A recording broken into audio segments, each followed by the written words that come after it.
Athgarh Tigiria Bhogra panchayat high school पड़िया Jagdish warrior association पक्षर द्वितीय पतितपावन राज्यस्तरीय T20 क्रिकेट टूर्नामेंट अनुष्ठित होईछि। एही क्रिकेट टूर्नामेंट रे 8टी राज्यर विभिन्न स्थानरू 8टी दल अंशग्रहण करथिले। एक सप्ताह धरी चलितबा एही क्रिकेट टूर्नामेंट रे PYC अतरी और RSCC कुमारबस्त मध्यरे फाइनल मैच होइथिला।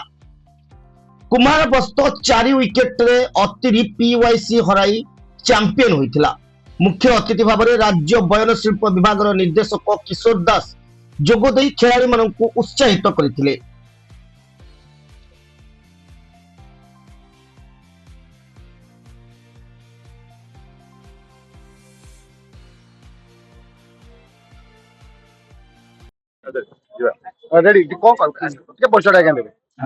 मो नाम महबूब अहमद खान, पूर्वतन जिला परिषद टिगिरिया। कौन कहे आज आसते क्रिकेट द्वितीय आम तो क्रिकेट खेल आज उद्यापन उत्सव था। क्रिकेट खेल गोटे व्ययबहुल खेल। ये व्ययबहुल खेल होते आमर माधव बाबू बहुत आग्रह सहित केवल समस्त पैसा एकुटिया केवल दे क्रिकेट को सफल रूप परिणत कर धन्यवाद शुभेच्छा जनाऊँ। आमर दर्शक बंधु मान श्रृंखलित सहित बहुत दर्शक होते श्रृंखलित सहित से खेल उपभोग कर दर्शक बंधु मान नूतन वर्ष शुभेच्छा ज्ञापन करुँ। 8टी टीम भाग नहीं टीम गुड़िक बहुत श्रृंखलित भाव खेल परिवेषण कर।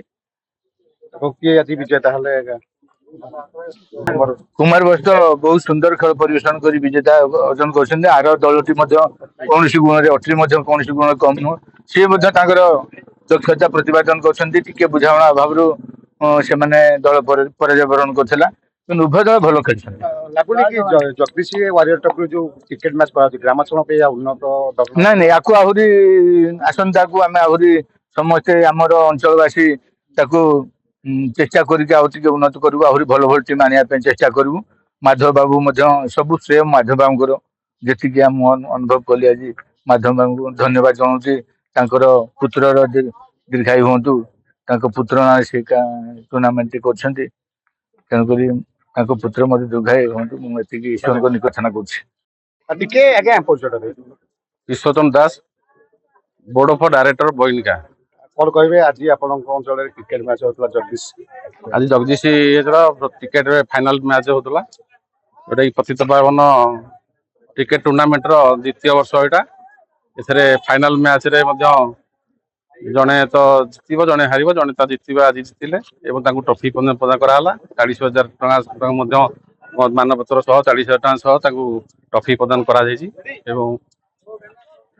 मोट केतोटी टीम भाग नहीं 8टी टीम भाग नहीं जोटा कि लास्ट को 2टा टीम आम लास्ट को रही 2टा टीम रु जड़े आज ट्रॉफी प्रदान नहीं कुमार बस्त टीम आज चैंपियन होती। आठगड़ नृसिंह राउत को रिपोर्ट हर्षिका मीडिया।